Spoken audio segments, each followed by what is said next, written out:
Basic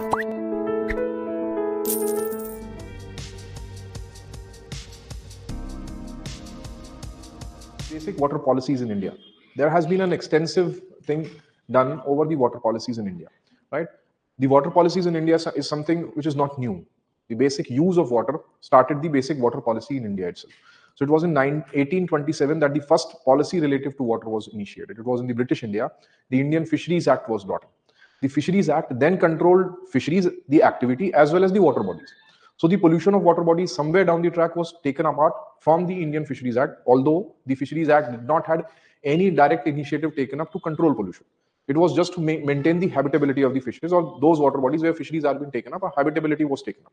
More of it, the Indian Fisheries Act was giving a legal right over the colonial companies for the fisheries in the maritime areas of India. Coastal areas में fisheries कर सकते हैं, उसके लिए बनाया था. But then too, it controls some amount of the water bodies, right? But then in the free India, we started creating various policies, and 4 basic principles started up with the water policies in India. We need ecological sustainability. We also require socio-economic sustainability, need of the water bodies and their sustainability, interdependency of water cycle being taken up, right, for planning, environmental management, good management for sustainability, and legal rights of every citizen to clean drinking water and sanitation has been taken up as the basic thing by the government of India, right? So when we look up to the Water Acts of India, the thing which controls water body in various ways, the first one is the Indian Fisheries Act 1857. 1827 में formation हुआ था, फिर से उसको update किया था 1857, right? तो ये 1857 का जो इंडियन फिशरीज एक्ट है, इसमें वाटर बॉडीज का कंट्रोल आ गया था. जब कंट्रोल आ गया था वाटर बॉडीज का, तो पोल्यूशन अबेटमेंट भी एक उसमें चांस बन गया था. तो वहां से हम मानते हैं कि वाटर बॉडीज का prevention has started with the Indian fisheries act. Although बताया जैसे it has nothing to do with abatement of pollution directly, but it was just an indirect task which was taken, right? ये voice आ रहा है ना? Mute तो नहीं है ना? आ रही है ना वॉइस? हाँ, ठीक है. Then the Indian forest act came in 1927. It was also the colonial act. Basically Indian forest act का ऑब्जेक्टिव ये था कि they wanted to control the major forest areas of the country. Indian forest act आगे भी पढ़ेंगे हम. In the Indian forest act they have completely divided the forest area into 3 major parts. The core areas, which also came under the national parks also later, right? The buffer areas and the intermediate areas, right? The core forest was impenetrable. There was no trespassing which was allowed, right? It was all under the control of colonial India. Buffer areas where some activities could have been taken up, and the intermittent zones of the village forest act, we can say. The village forests were under the control of the villagers itself, right? Now, actually, 1927 Forest Act was created to control the large forest reserves of the India and exploit the large forest reserves of the India. ये 1927 का forest act इसलिए भी बना था क्योंकि उसके पहले 56 में रेलवेज बनना शुरू हो गया, और रेलवेज में they exploited the woodlands of India at a very large scale. तो बहुत सारे धीरे धीरे इवेंचुअली एनवायरमेंटल जो रेवोल्यूशनिस्ट थे, उनने स्टार्ट किया कि इंडिया के फॉरेस्ट को ये लोग, there is a drain of wealth out of Indian forest regions also, and we will be lost of the forest, right? And we will be lost of the land also. So basically वो जो land dispute tha between the tribals, because majorly there were tribals, so majorly they were the forest dwellers or the village dwellers at that time, right? So the dispute between the village dwellers and the government of India, or the colonial government of India, originated the Indian Forest Act, which gave the control over the forest to the colonial India, right? Partially 60% of the forest was then controlled by the colonial India, right? फिर भी dispute था, revolutionist थे, फिर उसको freedom struggle से जोड़ लिया लोगों ने 1927 फॉरेस्ट एक्ट को, और फिर वो जो ट्राइबल्स का रिवोल्ट था वो सब स्टार्ट हुआ, and eventually it ended up, it kept on going, ठीक है? तो फॉरेस्ट एक्ट बाद में, जब 1947 के बाद भी we didn't had the forest policy, तो जब तक जो गवर्नमेंट ऑफ इंडिया भी अगर फॉरेस्ट में जा रही थी तो ट्राइबल्स उनको एज एन ऑपोजिशन देख रहे थे, राइट?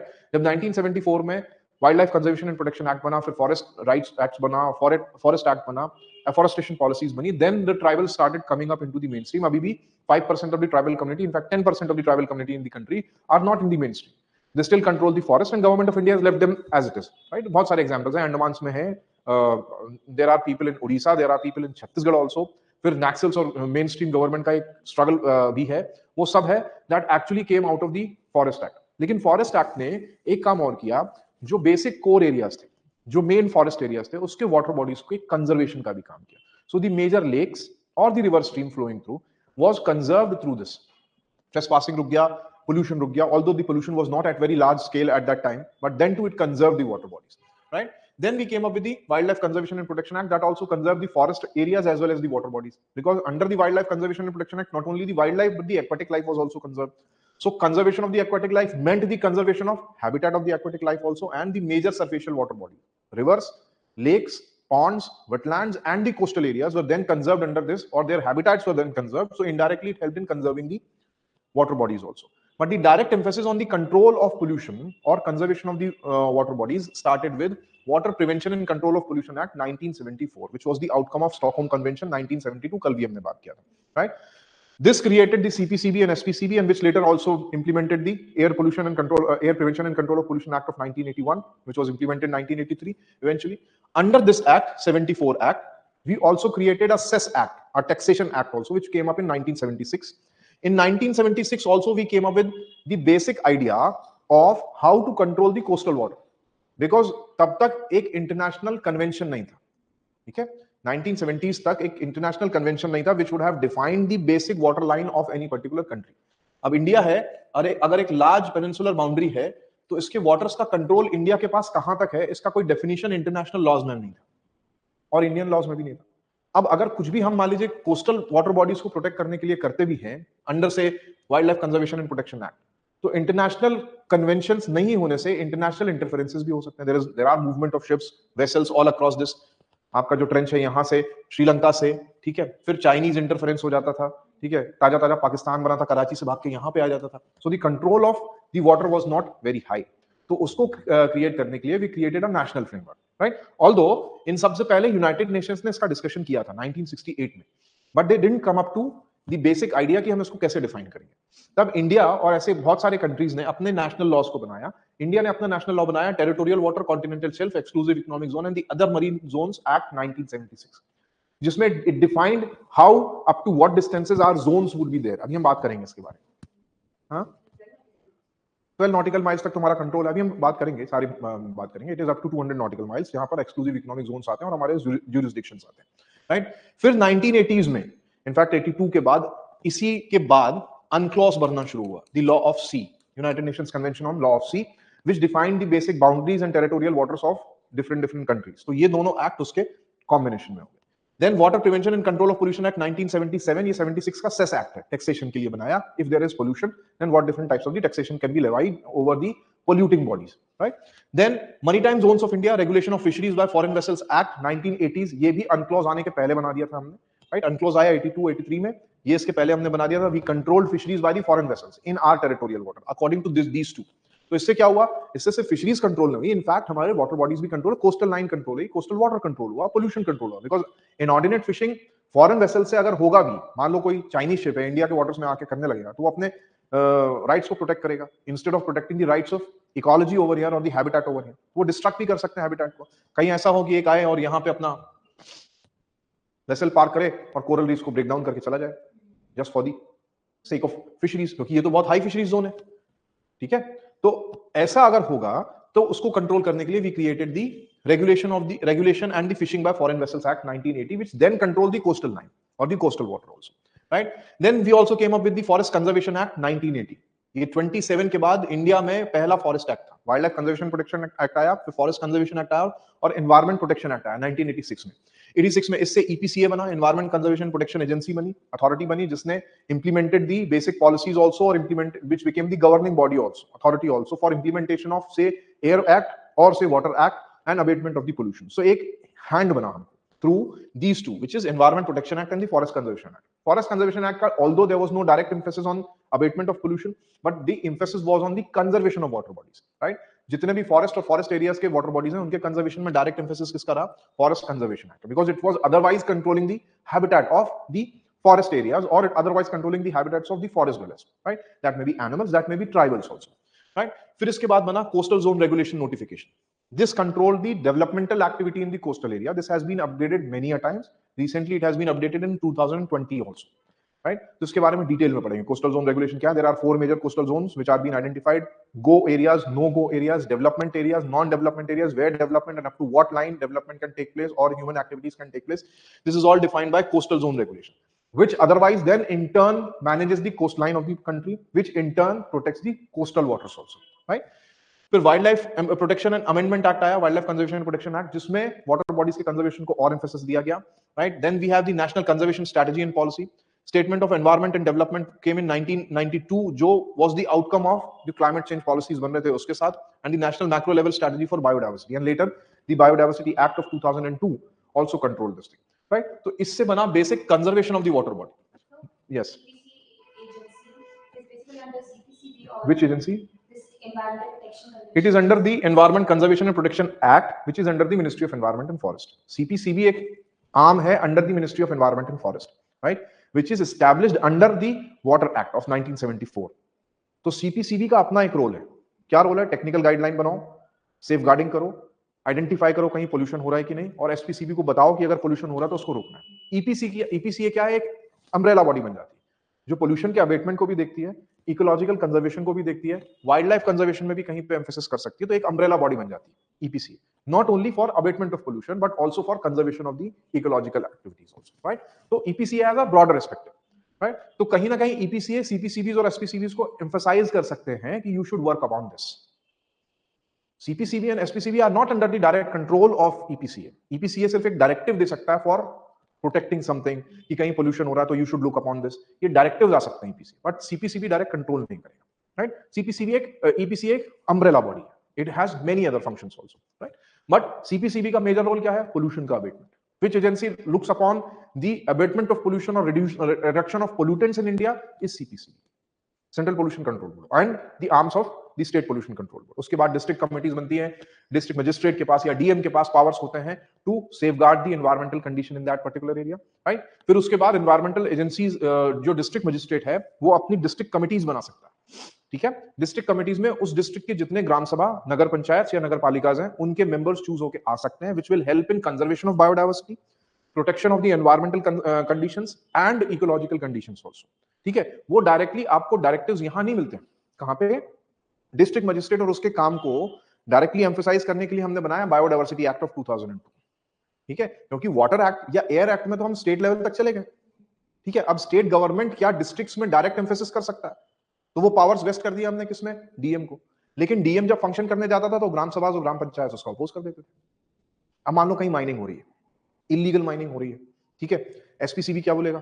एसपीसीबी डिस्ट्रिक्ट मजिस्ट्रेट को बोलेगा कि वहां जाओ और वो लीगल माइनिंग रोको, because it is then polluting the river और creating a problem in the river bed, right. अब डिस्ट्रिक्ट मजिस्ट्रेट वहां जाएगा, लेकिन वो जो माइनिंग है वो कर रहा है वहां का ग्राम प्रधान, which is the elected member of the ग्राम सभा, ग्राम पंचायत और नगर panchayat of that particular area. वो कर तो वही रहा है, पॉलिटिकल है। तो क्या होगा? एक रिस्ट्रिक्शन बनेगा, एक काइंड ऑफ स्ट्रगल बनेगी डीएम और उसके बीच में। तो उससे क्या होगा? उससे प्रॉब्लम है, वो पोल्यूशन तो होगा ही होगा, और उस स्ट्रगल के केस में जब वो देखेगा, मान लो लोकल एरियाज में क्या करते थे, ये लोकल माफियाज जब देखते थे कि गवर्नमेंट सपोज कर रहे हैं या रिस्ट्रिक्ट कर रहे हैं, तो और इनऑर्डिनेट करते थे, और ज्यादा माइनिंग बढ़ा देते, जितनी जल्दी हो सके करके, ठीक है। अदरवाइज पावर्स वेस्ट हो जाएंगे, पुलिस आ जाएगी, कुछ हो जाएगा। तो उससे क्या होता था? बायोडायवर्सिटी लॉस होता था। मेजर लॉस किसका हो रहा था? बायोडायवर्सिटी का। तो अब कंजर्वेशन, अब डायरेक्ट एसपीसीबी के पावर्स में पोल्यूशन को रोकना है, उसके अलावा और चीजों को एक्ट करना एसपीसीबी के कंट्रोल में नहीं है कि वो स्ट्रगल को रोके, या डीएम और जो लोकल लेवल पे स्ट्रगल हो रही है उसको रोके। तो क्या किया हमने? बनाया बायोडायवर्सिटी कंजर्वेशन एक्ट ऑफ 2002, ठीक है। उसमें क्या किया? जो पावर्स हैं वो डीएम पे वेस्ट कर दिया, डिस्ट्रिक्ट मैनेजमेंट कमिटीज बना दी, स्टेट मैनेजमेंट कमेटी बना दी, स्टेट बायोडायवर्सिटी अथॉरिटी बना दी, नेशनल बायोडायवर्सिटी अथॉरिटी बना दी।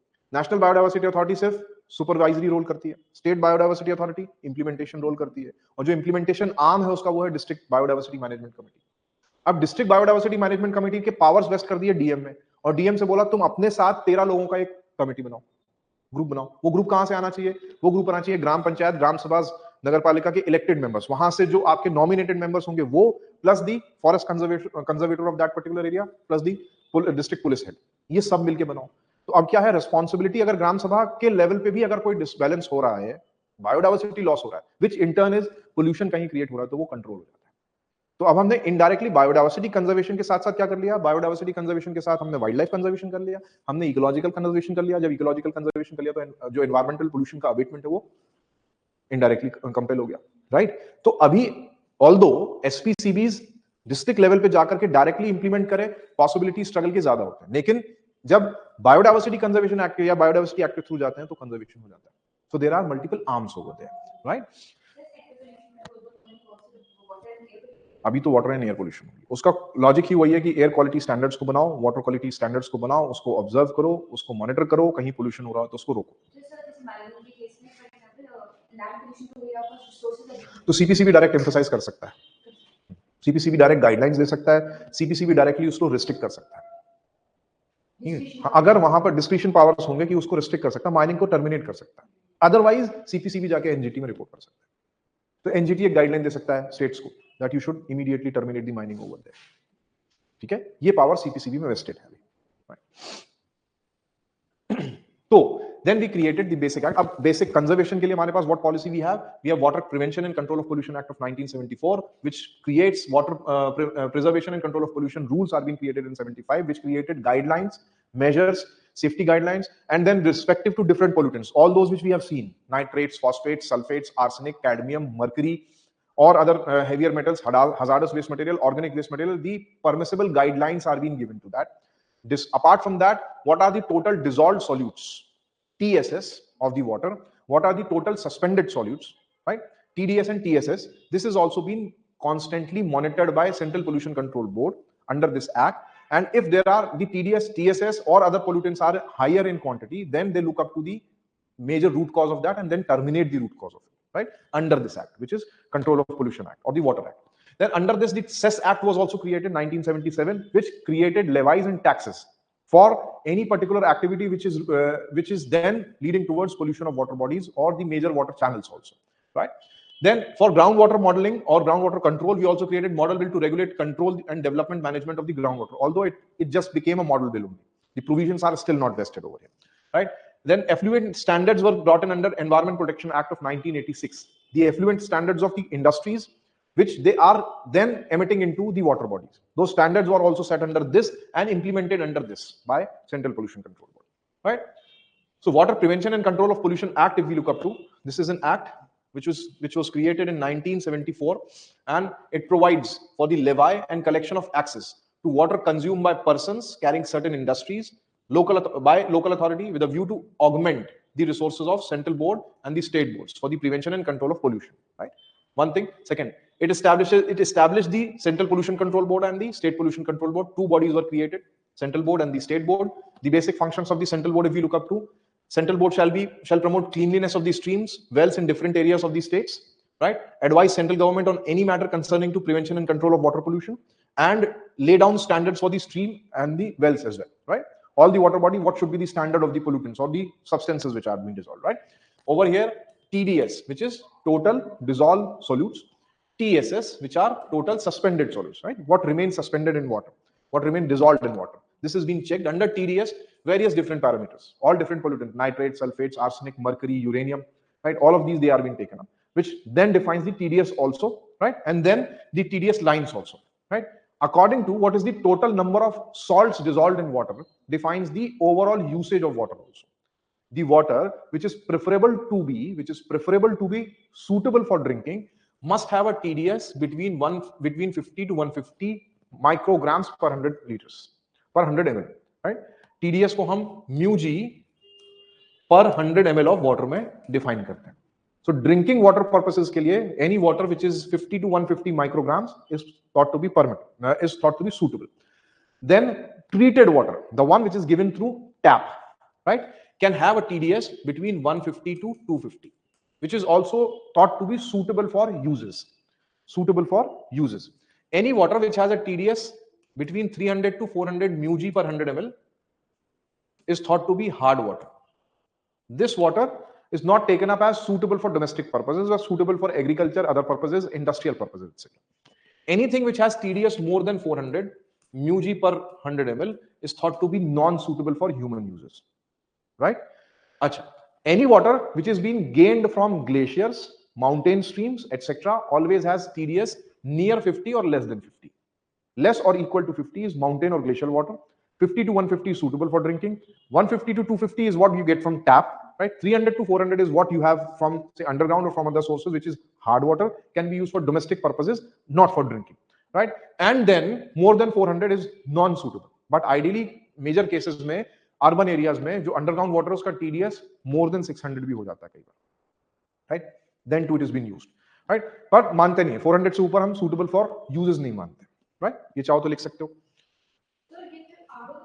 आरओ ट्रीट करता ही है ड्रिंकिंग पर्पसेस के लिए, इसलिए तो हमने किया ना। अभी अब आगे बताऊंगा कैसे प्राइमरी सेकेंडरी टर्शरी ट्रीटमेंट हुआ और गवर्नमेंट्स फेल हुए, तो उन्होंने एटलीस्ट ड्रिंकिंग वाटर के लिए जो सूटेबल थे, जो कर सकते थे, उन्होंने आरओ यूज किया। हम जो आरओ यूज करते हैं उससे करते क्या है? रिवर्स ऑस्मोसिस से होता क्या है? रिवर्स ऑस्मोसिस से बेसिकली सॉल्ट्स को हटा देते हैं, जो डिसॉल्व्स, और क्या हटाते हैं? टीडीएस ही तो हटाते हैं। अगर आपका 600 500 का टीडीएस है, आरओ के थ्रू वो 50 60 70 110 पे ले आते हो, which become suitable for drinking, right, क्योंकि डिसॉल्व सॉल्यूट्स अगर कम होंगे तो वो हार्डनेस कम हो जाएगा, हार्डनेस कम होगा तो it becomes good for digestion. अगर सॉल्ट्स ज्यादा होंगे तो ह्यूमन बॉडी पे इंपैक्ट क्या है? दो इंपैक्ट्स हो सकते हैं, either they could be pollutants which will have a direct और इनडायरेक्ट इंपैक्ट, नाइट्रेट्स होंगे, सल्फेट्स होंगे, फॉस्फेट्स होंगे, which will have an impact on human body, kidneys पे, ब्लड स्ट्रीम पे इंपैक्ट्स होंगे। Second, it becomes less useful for digestion, heavier is the water, it is less digestible also, more salts less digestible, so the complete problem appears with the digestive system also. आप TDS घटा देते हो, then digestive activity of the body increases and chances of having pollutants in water also decrease. तो वो RO filters use करते हैं, right, या sediment filters को यूज करते हैं। सेडिमेंट फिल्टर से हम क्या करते हैं? सिलिका हटा देते हैं। सबसे ज्यादा टीडीएस बढ़ता किससे? Muddy water. सिलिका अगर डिसॉल्व होगा, मड डिसॉल्व होगा, सैंड डिसॉल्व होगा, तो वो मडी वाटर कर देगा। तो हम क्या करते हैं? एलम, ऐसे होता है ना, एलम को पानी में डाल दो तो पूरा जितना सैंड है वो डिपॉजिट हो जाता है, या क्लोरीन के 2 ड्रॉप्स डाल दो तो डिपॉजिट हो जाता है, राइट। या फिर क्या करते हैं? फिर आरओ में डाल देते हैं या फिल्टर में डाल देते हैं, सेडिमेंटेशन फिल्टर, वो आते हैं ना पुराने वाले कैंडल वाले फिल्टर्स होते थे, राइट, उसमें डालो तो वो पीला पीला पीला जितना था नीचे वाटर व्हाइट हो जाता है, but it is not, it does not decreases TDS. Hard water hard ही रह जाता था, सिर्फ उसका थोड़ा सा मडी अपीयरेंस हट जाता था। फिर क्या किया हमने? We started using RO. RO में we started using reverse osmosis, जिससे we remove the salts, we take out the non salted water और reduce TDS also, right. So this you can write down, TDS, total dissolved solutes, total dissolved solutes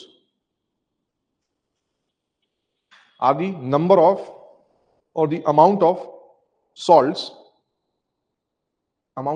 dissolved in water.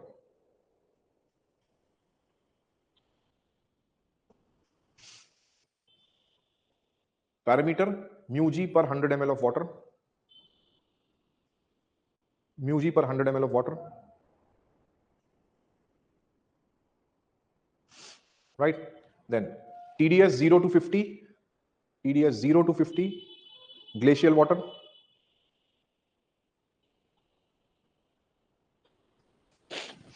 50 to 150 suitable for drinking,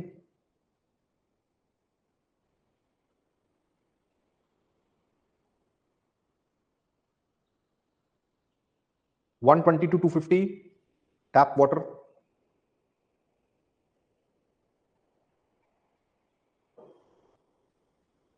300 to 400 suitable for domestic purposes like washing, domestic uses like washing, 400 to 500 industrial purposes,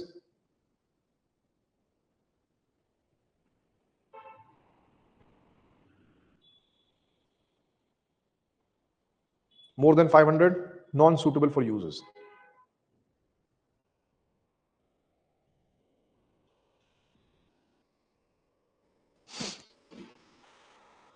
Tools which help in reducing TDS. Tools which help in reducing TDS of water.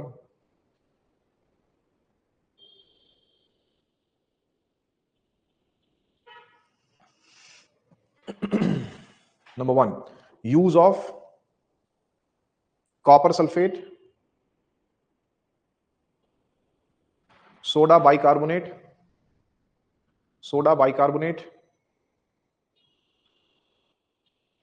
or detergents. Detergents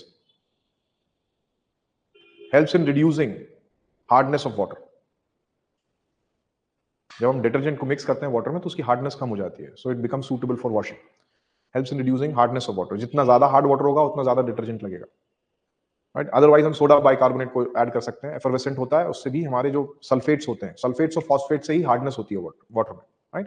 तो जब हम soda bicarb use करते हैं तो soda bicarb basically वो sulphates और phosphates को precipitate करने में हेल्प करता है, जिससे जो उसके हार्डन सब्सटेंसेस हैं, रॉकी सब्सटेंसेस या हार्डनिंग सब्सटेंसेस, वो सेटल हो जाते हैं, water become suitable for washing, right, not exactly for drinking but suitable for washing. So ये हार्डनेस को किल करने में हेल्प करता है। सोप्स, डिटर्जेंट्स, ये भी हार्डनेस को कम करते हैं वाटर की, right. Next, use of alum. use of alum and chlorine to reduce silica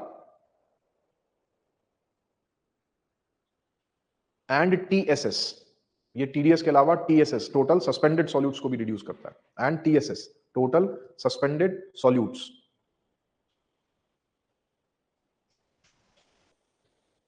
use of sediment filters. Use of sediment filters reduces silica, right? Use of RO filters. Next, use of RO filters reduces TDS, TSS, microorganisms,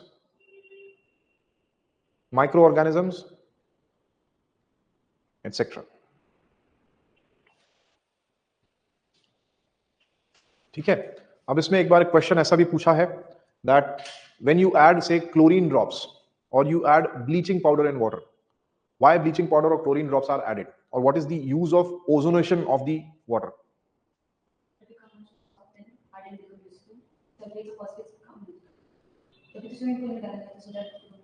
लिखो, ये question लिख लो, ये पुराना question.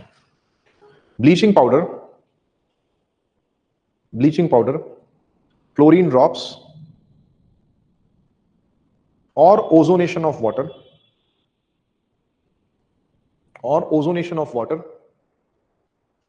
is practiced for choice number A. They help in settling total suspended solutes TSS of water by creating chlorides instead of silicates.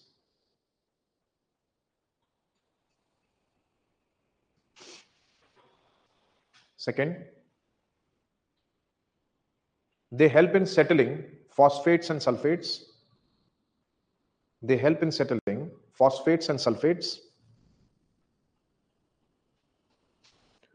Through chemical reactions of reduction.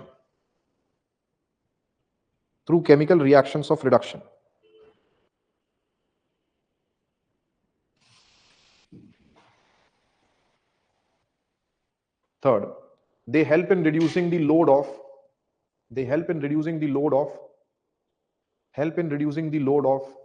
microorganisms and planktons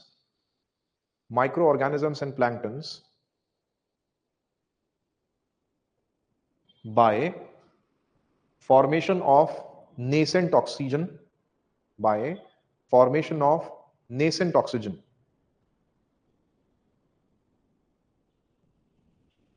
Number fourth, they help in reducing the odor of eutrophied water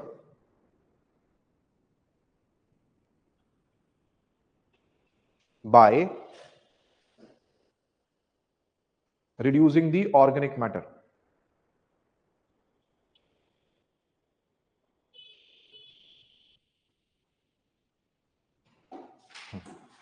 A, B, C, D, which is correct? These four are the options.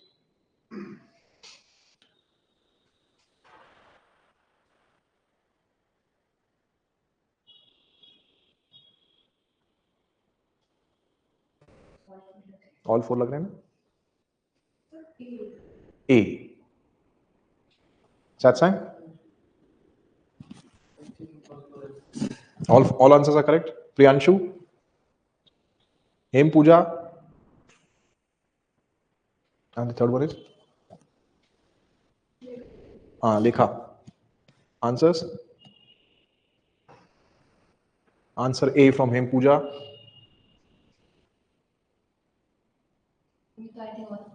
All four correct. देखो whenever we add, Priyanshu का क्या option है? A. देखो whenever we add chlorine or bleaching powder, these things, देखो alum का काम क्या है? It reduces silicates. ठीक है? Alum basically सिलिका को ट्रैप करता है, सिलिकेट्स के फॉर्म में कन्वर्ट करता है। तो एलम जब भी होगा तो ऑप्शन नंबर ए करेक्ट है। ठीक है, लेखाश्री का आंसर क्या है? Sir is the answer.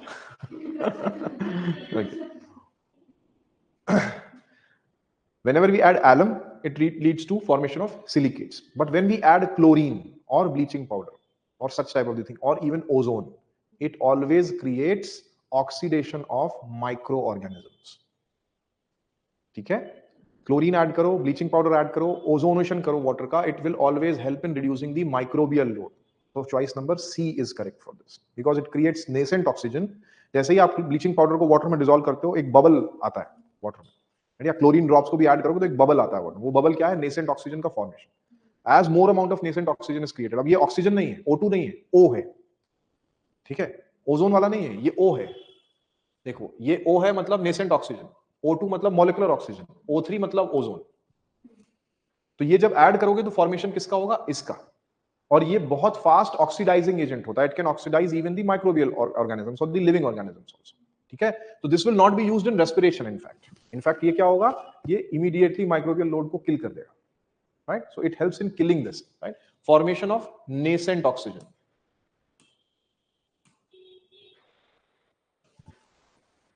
ठीक है, तो CPCB and SPCBs, they all create, in fact CPCB create a guideline based on the TDS and TSS of water. What is the TDS and TSS? And then also helps in providing the activities that can be taken at home, right? RO में, या आपका जो RO filter है उसमें सिर्फ एक step filtration नहीं होता है। You have one which is TDS removal. उसके बाद क्या है? It goes into the similar role is being taken up by UV lamp also. ठीक है, UV लैम्प का यूज क्या है उसमें? UV लैम्प का यूज भी माइक्रोबियल लोड को कम करना है वाटर में। ठीक है, so you go through, first you go through a carbon filter, जहां पे वो फिल्ट्रेशन होता है TDS रिमूवल का। Then you go for a nano filter, जहां पे अगेन TDS रिमूवल का फंक्शन होता है। Then you go for UV lamp in your RO system that you have. UV lamp से क्या होगा? माइक्रोबियल लोड कम होगा। कुछ जो एडवांस RO सिस्टम है वो ओजोन का एडिशन भी करते हैं। ठीक है, उससे क्या होता है? Microbial load completely cut off हो जाता है, TDS मिनिमाइज हो जाता है, माइक्रोब्स कम हो जाते हैं, स्टेराइल वाटर मिलता है, पार्शियली स्टेराइल वाटर मिलता है। Those micro organisms which can create problems in your gut, they are being killed. ठीक है, अब ये स्मॉल स्केल पे होता है। जब हम वाटर ट्रीटमेंट करते हैं तो यही सब हम लार्ज स्केल पे भी करते हैं। अलग अलग सब्सटेंसेस को डिसॉल्व करने के लिए लार्ज स्केल पे वो ट्रीटमेंट ऑफ वाटर हो जाता है। ये बेसिक एट होम ट्रीटमेंट है, एक काइंड ऑफ प्राइमरी ट्रीटमेंट भी बोला जाता है। This can be a primary treatment. तो जो टैप वाटर है जिसका TDS 250 है, उसको हम RO पे डालते हैं और उससे TDS और माइक्रो ऑर्गेनिजम्स हटा के सूटेबल फॉर ड्रिंकिंग बना लेते हैं, बिकॉज 50 से 150 के बीच में आ जाता है। That is the basic use, right? तो यहाँ पे CPCB helps in creating all these activities. Fourth option क्या है? It does not help in reducing the odor. The odor of water, eutrophied water, only goes through aeration. ठीक है, अभी आगे भी बात करेंगे, सब चीजों में बात करेंगे। आप जब ऑर्डर हटाना चाहते हो तो वाटर को एरेट कर दो, बताया भी था, याद होगा तो। बड़े बड़े लेक्स में यूट्रोफिकेशन जब होता है तो उसमें क्या करते हैं? ऑक्सीजन पंप लगा देते हैं। ठीक है, जिससे क्या होगा? ऑक्सीजन बढ़ जाएगी, एरेशन बढ़ जाएगा, तो जो नॉन एनारोबिक एक्टिविटीज है वो क्या होंगी? एनारोबिक एक्टिविटीज कम हो जाएंगी। एनारोबिक एक्टिविटीज कम होंगी तो फाउल गैस बनने के चांसेस है वो कम हो जाएंगे, राइट? वो सब। हाँ,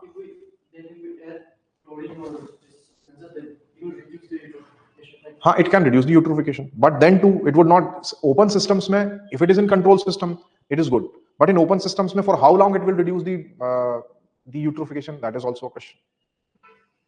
क्योंकि चांस तो फिर से है ना माइक्रो ऑर्गेनिजम्स के आने का, चांस तो फिर से है, क्योंकि आपने you haven't control the organic load. ठीक है, तो ओपन वाटर बॉडीज में, ओपन सिस्टम में you have to take a 3-pronged strategy. Number 1, reduce the organic matter first, cut down organic matter addition into this, then reduce the organic matter from the water body, then you kill the microbe, because immediately killing the microbe would not help, because bleaching powder आपने add कर दिया, microbe मर गया, लेकिन बाद में वही bleaching powder organic matter dissolve हो जाएगा, काइंड ऑफ ऑर्गेनिक मैटर, क्योंकि वो लाइमस्टोन के साथ जाएगा ना, तो लाइमस्टोन तो वहां पे उसके लिए सबस्ट्रेट बन जाएगा, फिर से और एल्गी आएगा और ग्रो होगा। तो bleaching powder large water bodies में सोल्यूशन नहीं बनता, रेस्ट्रिक्टेड वाटर टैंक्स हैं, स्विमिंग पूल्स है, कूलर्स है, इन सब में बन जाता है। ठीक है, अभी चलो इससे रिलेट करके 1-2 क्वेश्चन और लिख लो। अभी जैसे अभी कुछ दिन बाद डेंगू का जो सीजन आएगा जुलाई और अगस्त में, तब म्युनिसिपल कॉर्पोरेशंस बोलते हैं कि आप अपने कूलर्स में या तो ब्लीचिंग पाउडर ऐड करो या 2 ड्रॉप केरोसिन के ऐड कर दो। उससे क्या होता है?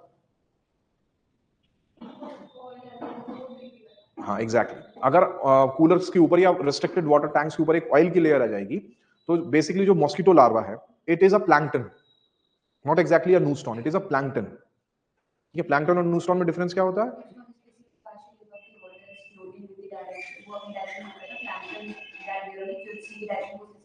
हाँ, planktons are non active swimmers, neustons are active swimmers, that's it.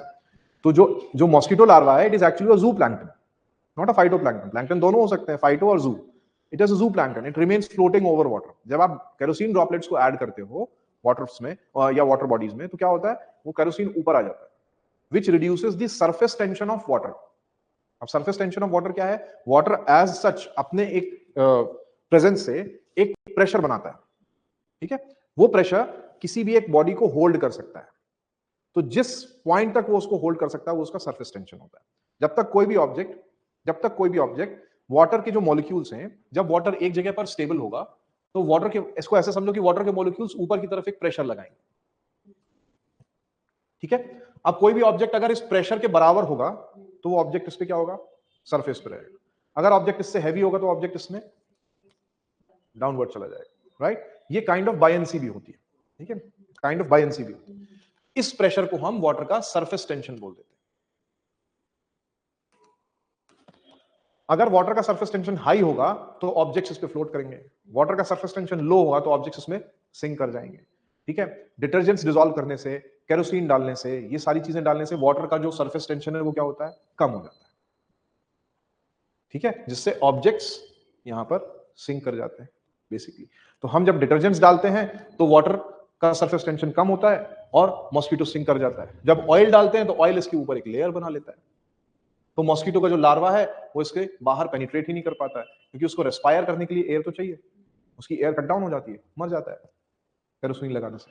तो ये लिख लो यहां पे, how kerosene helps in reducing the spread of how kerosene helps in reducing the spread of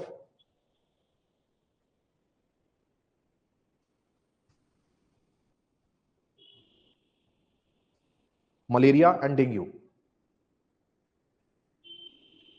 although बहुत सस्टेनेबल एक्टिविटी नहीं है केरोसिन ऐड करना, because वो देन वाटर को भी डिटोरिएट करता है, वाटर क्वालिटी को भी। तो बहुत बड़े वाटर बॉडीज में हम केरोसिन डाल के मॉस्किटो को नहीं मार सकते। कि अगर लेक है, उसमें केरोसिन डाल दो, अब लोग सोचेंगे भाई लेक है, 5 लीटर केरोसिन डाल दो, वो एक ऑयल स्पिल हो जाएगा, इनफैक्ट वो पूरे इकोसिस्टम को खराब करेगा। It would not happen in that case. उस केस में हमको क्या करना पड़ेगा? एरेशन ही करना पड़ेगा, ओजोनेशन करना पड़ेगा, एरेशन करना पड़ेगा, क्लोरीन या ब्लीचिंग पाउडर रिस्ट्रिक्टेड अमाउंट में डालते रहना पड़ेगा, सो दैट वो मॉस्किटो वहां पे ना आए, राइट? वो भी तो मरेंगे, ऑब्वियसली मरेंगे, पर कूलर के अंदर हम प्लैंक्टन चाहते भी नहीं कि ग्रो। लेक्स में ऑब्वियसली वो तो एक पोल्यूशन होगा। कि आप ये सोचो कि केरोसिन आप जब कूलर के टैंक में डाल देते हो, तो केरोसिन आप लेक्स में भी डाल दो, मॉस्किटो मर जाएगा, मलेरिया रुक जाएगा। ऐसा हमेशा के लिए कर दो, सारी लेक्स को ऑयल से कवर कर दो, ठीक है? पूरा इकोसिस्टम ही डिस्टर्ब हो जाएगा, that would become a pollution, right? How kerosene helps in reducing malaria and dengue? It creates a layer over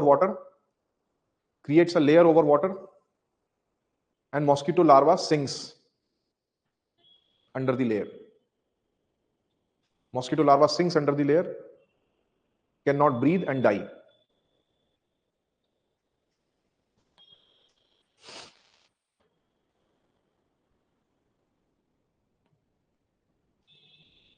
अब यही ऑयल जब बढ़ जाता है किसी सरफेस पे, तो हम क्या करते हैं फिर? क्योंकि अगर वाटर का सरफेस टेंशन हाई है, तो ऑयल को हमेशा अपने ऊपर ही रखेगा, लेकिन वाटर का सरफेस टेंशन अगर लो कर दो, तो ऑयल सिंक कर जाएगा, राइट? तब हम क्या करते हैं, किसी वाटर बॉडी में अगर ऑयल स्पिल हो गया, तो हम डिटर्जेंट्स बोल देते हैं, बहुत सारा डिटर्जेंट वहां पे डाल देते हैं। तो वो डिटर्जेंट के कारण से क्या होता है, ये ऑयल नीचे आ जाता है, इस लेयर पे आ जाता है, वाटर लेयर से नीचे आ जाता है, जिससे aeration starts in water bodies. जैसे एरेशन स्टार्ट होता है, तो यूट्रोफिकेशन के चांसेस कम हो जाते हैं, and then we treat oil over here, ठीक है? अभी ऑयल स्पिल पे भी बात करेंगे। All these things are being taken. Sure. Next thing, if we speak about, coming back to this, the basic functions of, we can say, State Pollution Control Board is bound to directions given by central board and the state government, right? The central government will give an opinion to the state board by default through CPCB, but the actions are to be taken. Actions by SPCB are taken by the state government, right? State government direct करेगी SPCB को, और CPCB सिर्फ क्या करेगी? CPCB state government को बताएगी, central government को बताएगी, सेंट्रल गवर्नमेंट स्टेट को बताएगी, स्टेट एसपीसीबी को डायरेक्ट करेगी और इंप्लीमेंट करवाएगी। डायरेक्ट सीपीसीबी एसपीसीबी कम्युनिकेशन भी हो सकता है, बट वो बाइंडिंग नहीं होता, right? It helps in controlling the pollution in the state, right? तो सीपीसीबी का more of the advisory role है, एसपीसीबी का more of the implementation role.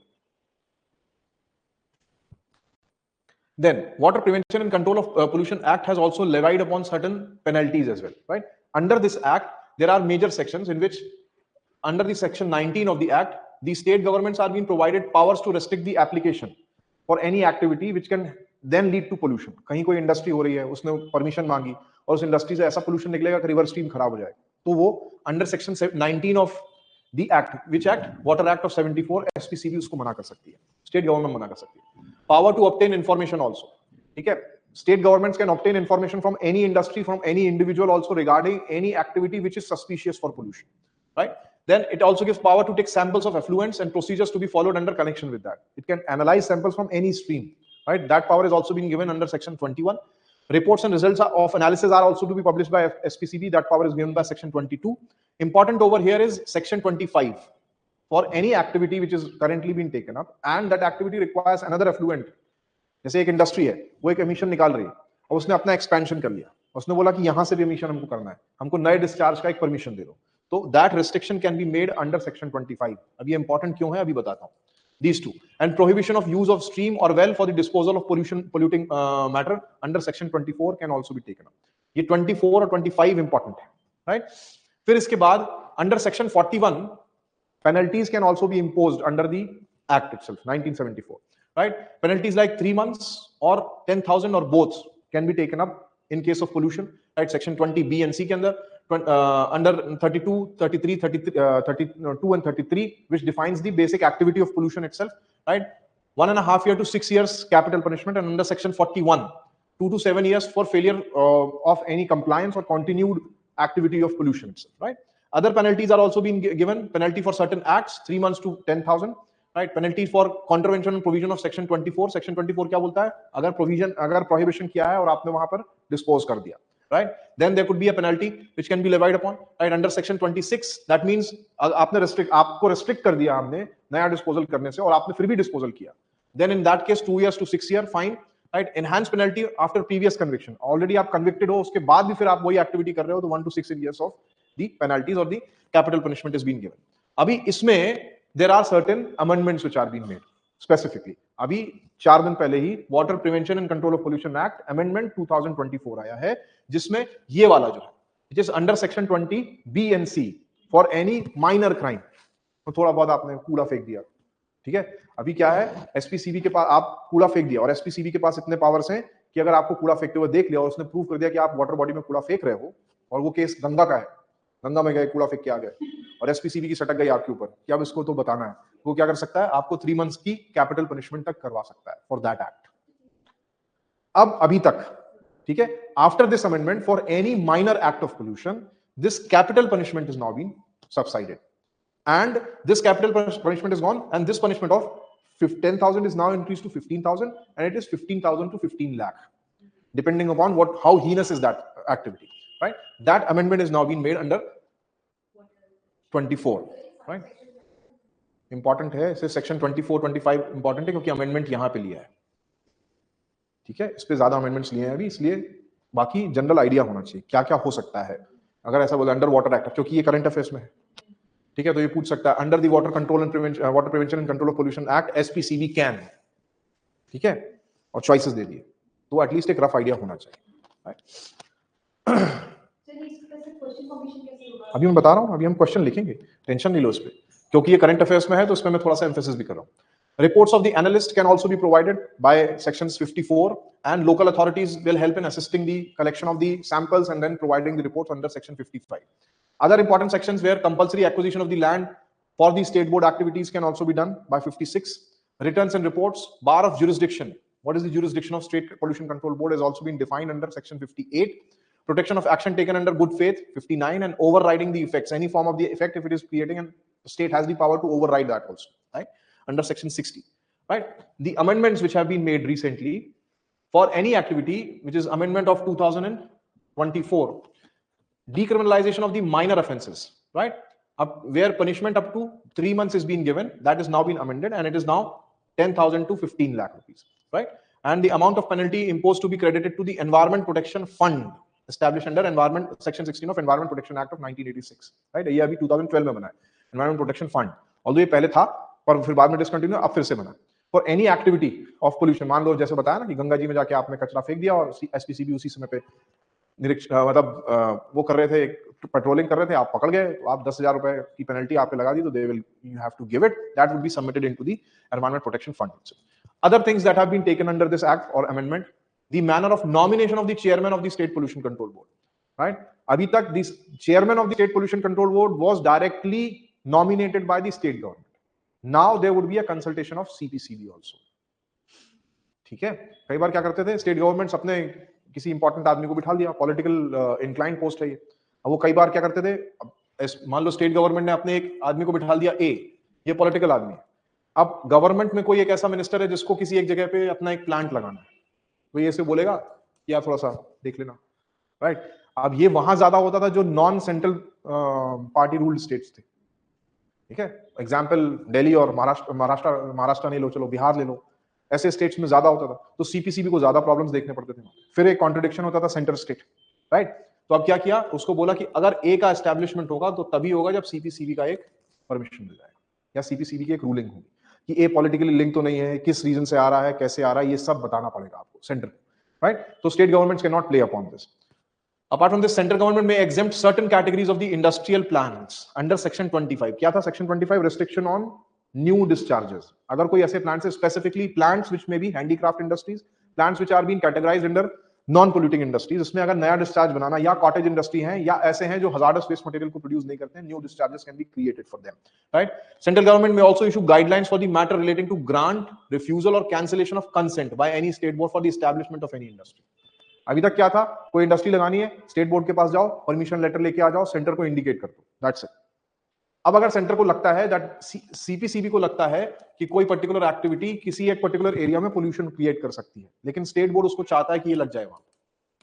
मान लो एक नेशनल पार्क है, उसकी बाउंड्री है, राइट? उसकी बाउंड्री से 3 किलोमीटर के आसपास एक इंडस्ट्री लगा दी और इंडस्ट्री के पास से एक रिवर स्ट्रीम जा रही है जिसका डिस्चार्ज इस रिवर स्ट्रीम में जाएगा, and this river goes through the centre of this national park. तो अल्टीमेटली पोल्यूट किसको करेगी? नेशनल पार्क को। स्टेट बोर्ड तो क्या बोलेगा, नेशनल पार्क से 3 किलोमीटर दूर है, लगाओ, राइट? फिर हम डिस्चार्ज बना लेंगे, सीवेज ट्रीटमेंट कर लेंगे, ये वो। लेकिन सेंट्रल पोल्यूशन कंट्रोल बोर्ड और ministry of environment and forest को लगता है कि ये एक्टिविटी डेंजरस होती है, तो ये क्या कर सकते हैं, इसको रिस्ट्रिक्ट कर सकते हैं, राइट? या स्पेसिफिकली स्टेट गवर्नमेंट्स कई बार माइनिंग के लिए जाते हैं, mining of minor minerals. Major minerals is directly controlled by the central government. आप major minerals without the mining authority of India को बताए बिना नहीं कर सकते, which then takes up permission from ministry of environment and forest. लेकिन minor minerals, sand है, silica है, राइट, और भी थोड़े बहुत मिनरल्स जो लोकलाइज हो सकते हैं, उसकी माइनिंग आप कर सकते हैं। But then to earth movement in any particular area creates problems nearby in those areas which are then controlled by the central government, right? जैसे नेशनल पार्क है, अब इंडस्ट्री ना करके किसी एक जगह पे माइनिंग करने लगो, सैंड माइनिंग करने लगो, पास में रिवर स्ट्रीम है, डिस्टर्ब हो रही है, लेकिन स्टेट बोर्ड चाहता है कि सेंट्रल माइनिंग कर लो, तो यहां पे central pollution control board can come in and restrict this activity, right, which is now been amended by this. Okay, तो ऐसे कुछ चीजें हैं, इस पे क्वेश्चन लिख लो। Consider following statement. तो एनवायरमेंट प्रोटेक्शन अपने आप में एक क्वेश्चन मार्क है हमेशा for the resource utilization, one thing. अब इसका the second face of the coin, inordinate use of the resources and destruction of the ecological and environmental condition is always harmful for sustainability of the human race. So what ideally should be done? There should be sustainable use of the resources. ऐसा नहीं हो कि ना भाई अगर किसी के पास iron है, आयरन इंडस्ट्री, बहुत सारा आयरन है किसी का, वो क्या चाहेगा, जितना आयरन एक्सप्लोर कर सकता हूं कर लो, जितना वेल्थ हम प्रोक्योर कर सकते हैं वेल्थ प्रोक्योर कर लो, अभी कर लो 20 साल में। 20 साल के बाद के बच्चों के लिए आयरन कहां से आएगा? ठीक है, अभी क्या है, आप अपना पूरा एक्सप्लोर कर लो, एक्सपोर्ट कर दो, दूसरों को दे दो। आपने तो इंफ्रास्ट्रक्चर उतना डेवलप नहीं किया, किसी कंट्री को दे दिया, उन्होंने आयरन यूज कर लिया आपका, आपने वेल्थ इकट्ठी कर ली, वेल्थ यूज करके किसी ना किसी चीज में यूटिलाइज कर ली, कंज्यूम कर ली, कैपिटलिस्टिक इकोनॉमी बना ली, वेल्थ कंज्यूम कर ली। अब नेक्स्ट जनरेशन के लिए आयरन कहां है? उसको जब ब्रिज बनाना पड़ेगा, वो आयरन कहां से लाएगा? बाहर से, आपकी वेल्थ यूज करके। क्या उस वेल्थ का उतना अप्रिसिएशन हो गया होगा?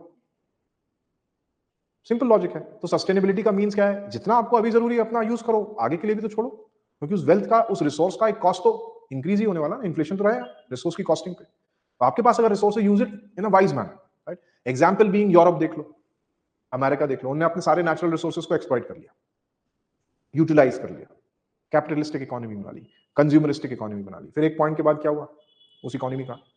Example being Greece, Spain, Egypt. ये लेटेस्ट एग्जांपल्स हैं। इजिप्ट में अभी अपना एक पूरा का पूरा पोर्ट ही दे दिया चाइना, फिर एक पूरा का पूरा सिटी दे दिया किसको, यूएई को, कि आप हमको पैसा दो so that we can bail out of the debt crisis that we have. ये डेट क्राइसिस कहां से आ गई? Despite having so much of the resource which they had in form of oil. Sustainable use नहीं था ना। अभी middle east है, उसके पास वेल्थ है ऑफ द नेचुरल रिसोर्सेज। अभी 2045 के बाद क्या होगा? When the oil is gone, wealth is gone, wealth would be gone in next 50 years. उसके बाद 100 years के बाद मिडिल ईस्ट की इकोनॉमी का क्वेश्चन मार्क, क्योंकि इकोनॉमी तो मेजरली ऑयल ड्रिवन है ना, और कोई सोर्स ही नहीं है economy. Resource formation, when you have the resource use it in wise way. US क्या करता है? यूएस मिडिल ईस्ट के ऑयल को यूज करता है, अपना ऑयल बचा के रखा हुआ है, ब्रेंट बचा के रखा हुआ है, बहुत सारा ऑयल उसने बचा के रखा है, वेनेजुएला ऑयल बचा के रखा हुआ है, one of the best grade of the oil बचा के रखा हुआ है। इनका यूज कर लेते हैं, फिर देखेंगे sustainability. Sustainable uses of the natural resources is something which is always debated, right? Then sustainability of the natural resources is something which is the solution for that, right? So whenever we have these things, whenever such kinds of contradictions would come in case of say environment, in case of environmental uses, in case of natural resource uses, then the first and foremost thing what we say is what is the sustainable consumption method. बात किया था ना बहुत शुरू। You should not reach up to overshoot. You should calculate the sustainable uses of the resources. First thing, create less of the waste, reuse the waste, recycle the waste, replenish your resources constantly. That is something which is the idea. अब oil based economy अभी भी हमारे पास futuristic में plus 60 years होता, जो हम एक benchmark मान रहे हैं 2060-70 तक ऑयल खत्म हो जाए, वो एडिशनल प्लस 60 years होता, had been the oil use was so efficient as it is right now.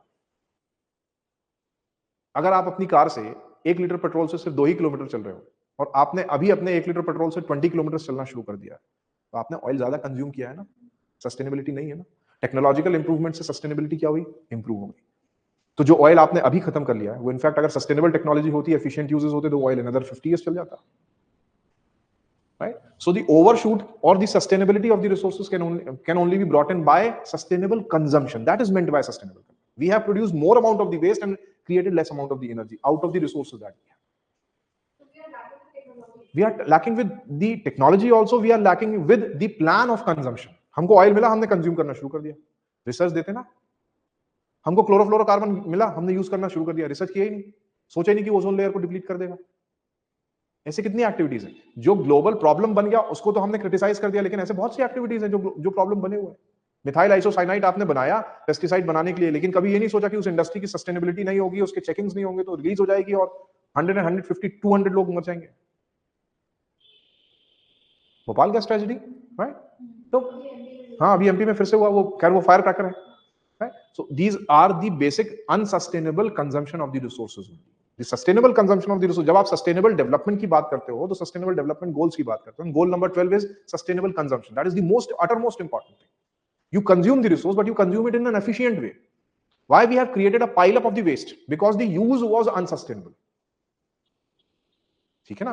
और उस समय पे क्या बोला? उस समय पे थोड़ा सा टेक्नोलॉजिकल एडवांसमेंट को उन्होंने बोला डेवलपमेंट, और जो इस बात के पॉइंट ऑफ व्यू पे थे that we have the technology but first we should ideally justify the technology, we should make it more efficient. तो उनको बोल दिया primitive.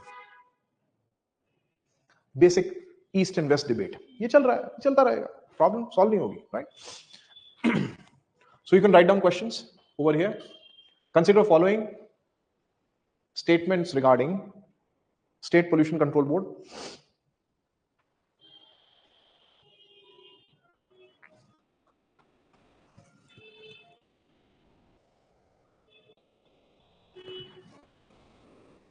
It can emphasize penalties. It can emphasize penalties in case of non-compliance to restrictions imposed by CPCB.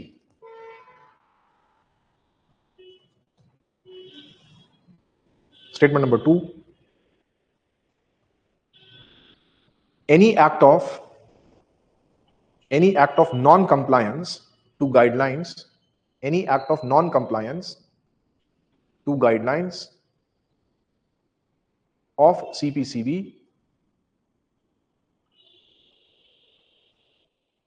is also punishable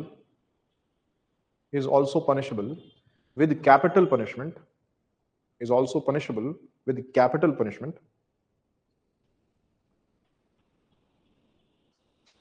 under Water Act 1974. Statement number third, State Pollution Control Board can also charge a cess to individuals or industries for the act of emission.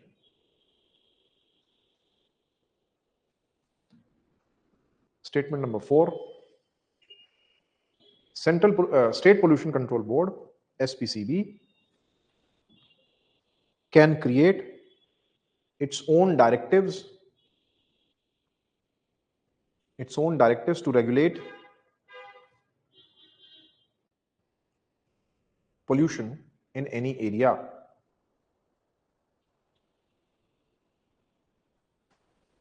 Which of the above is are correct? Or how many of the above is are correct? 1 only, 2 only, 3 only, 4 only? All 4.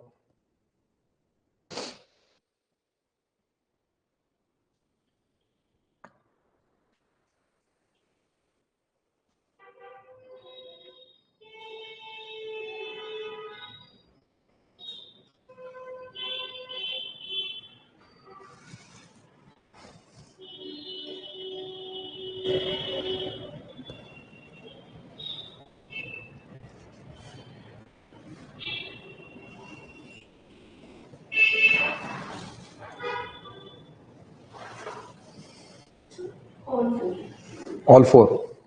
लिखा है, didn't understood your question. Directives to regulate. किस option में लिखा हमने? What is the option? SPCB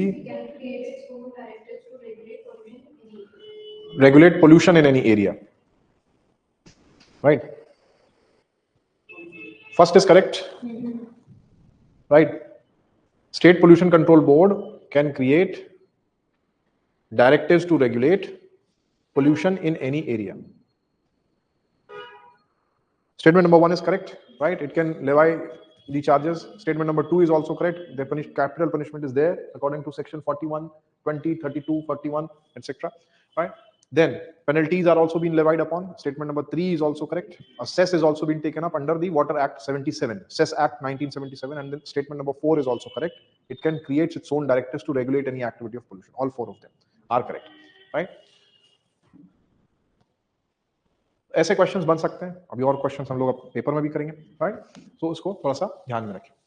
Then in 1976 the government of India also came up with the Territorial Water, Continental Shelf, Exclusive Economic Zones and Other Marine Zones Act of 1976. This act defined the lines of jurisdiction on the coastal water for the government of India. This has been constantly updated time and again, and by that, right, up till this was created, which was United Nations Convention on Law of Sea 1982. UNCLOS is being created after various discussions between different countries, right?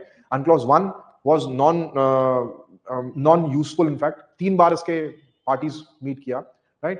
68 onward, 72 में Stockholm Convention से basic start हुआ था, और UNCLOS 1 में कोई idea नहीं बना. UNCLOS 2 भी पार्टीज ने बनाया नहीं, लेकिन UNCLOS 3 बना.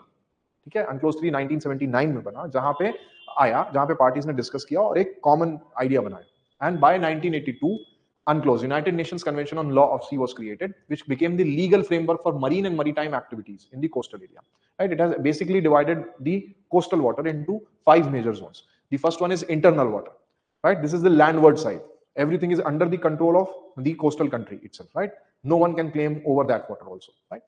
जो बेसिकली हमारा कॉन्टिनेंटल शेल्फ से ऊपर वाला नेरेक्टिक जोन जहां पे बनते हैं, वो सब वो वाला जोन है, या लिटोरल जोन कहीं पे भी बनेगा, वो सारा जोन हमारा क्या है, जो एक स्लोप है बस, राइट? वो सब इंटरनल वाटर. या हाई टाइड लाइन जहां पे है, हाई टाइड लाइन से लो टाइड लाइन जो इंटर टाइडल जोन है, वो इंटरनल वाटर आ जाता है. ठीक है, वहां पे everything can be done by the country. Complete jurisdiction has been given. No one can claim the rights. Neither there could be any passage as well. हम ये उसमें चले जाएं और ये बोलते हैं अरे हम तो गलती से आ गए. That is also not permissible over there. No innocence passing is permitted over there. Complete control in intertidal zones, right? ये वाले waters. You can see this is the baseline. इसके बाद यहाँ ये basically आपकी high tide line है. इसके और इसके बीच में लो टाइड लाइन भी आएगी, high tide low tide line आएगी, इनके बीच में इंटरटाइडल वाटर होगा, वो इंटरनल वाटर होगा, right? This would not be in use. Then territorial sea, these are coastal waters, right? Territorial sea, these are coastal water which is up to 12 nautical miles, right? ये आपका territorial sea है. Coastal country has full rights on territory, sovereignty, fisheries rights, rights for mineral resources. All of it has been taken under territorial sea. ये uncrossed के through, up to 12 nautical miles, right? Also, the rights are limited by innocence passage. ये भाई बोल दिया कि गलती से आ गए, हमको पता नहीं था कि इंडिया है, बाई चांस आ गए, तो वहां पे वो छूट सकते हो, right? Then we have the contiguous zones, which is up to 24 nautical miles, right? इसके बीच में territorial और exclusive economic zones के बीच में from 12 to 24, we have the contiguous zones under UNCLOS. The contiguous zones are intermediate zones between territorial sea and the high sea, gives the jurisdiction to the state on the ocean surface and floor, not on the water, but surface and floor also, right? It does not provide any air or the space right, ठीक है? 12 nautical miles तक तो हमारा space right भी है, सिर्फ water पे नहीं है, space पे भी है. यहाँ पे आप कंप्लीट रेस्ट्रिक्शन ले सकते हो इस पे, ठीक है, आपके कौन से टेरिटोरियल सी पे. लेकिन कॉन्टेग्युअस जोन्स पे after 12 nautical miles you can not claim the space, वहां पे पैसेज हो सकता है, international passage, right? Then up to 1200 nautical mile, 200 nautical miles, we have the exclusive economic zones. We have the complete rights for the economic activities in the exclusive economic zones, right? We can exploit, conserve, we can explore, exploit, conserve and manage the natural resources, right? Whether it is living or non-living, seabed and subsoil. So basic fisheries zones यहाँ तक हो सकती है हमारी exclusive economic zones तक. Carry the rights out activities in the production of energy also. Water currents, wind, everything can be taken up in these areas, right? But does not give the coastal country the right to prohibit or limit the freedom of navigation or overflight. People can fly or they can navigate, right? यहाँ पे अब innocence passage का बात ही नहीं है. Exclusive economic zone से ships जा सकते हैं और transport हो सकते हैं. Although rights claim नहीं कर सकते, पर governments वहां पर permissions दे सकते हैं, right? Permissions can be taken up in exclusive economic zones. फिर इसके बाद exclusive economic zones के आगे we have the high sea, which becomes the continental shelf also. In the high sea, high sea is considered as the zone of common heritage. This is for everyone. So 200 nautical miles तक कोई भी coastal country claim कर सकता है अपने sovereignty को. उसके beyond, this is all international waters, right? You cannot claim. Neither the space can be claimed. In fact, space तो कहां तक claim कर सकता है country? Territorial sea तक, 12 nautical miles तक. उसके बाद space rights तो नहीं रह जाते. वाटर राइट्स रहते हैं कहां तक? 200 नॉटिकल माइल्स तक, ठीक है? उसके बियॉन्ड वाटर राइट्स भी नहीं रहते, right? This has been brought under UNCLOS and this is now पर ये territorial water continental exclusive economic zone and other maritime zones 1976 is now in compliance with this UNCLOS, and India has committed to UNCLOS itself, right? So that has been taken up. So this precisely has created a kind of method of controlling water bodies, right? Coastal water bodies also, and pollution control can be taken up by the Water Act of 74. Introducing the Prelims Target Course and Prelims Test Series at Prodigy IAS.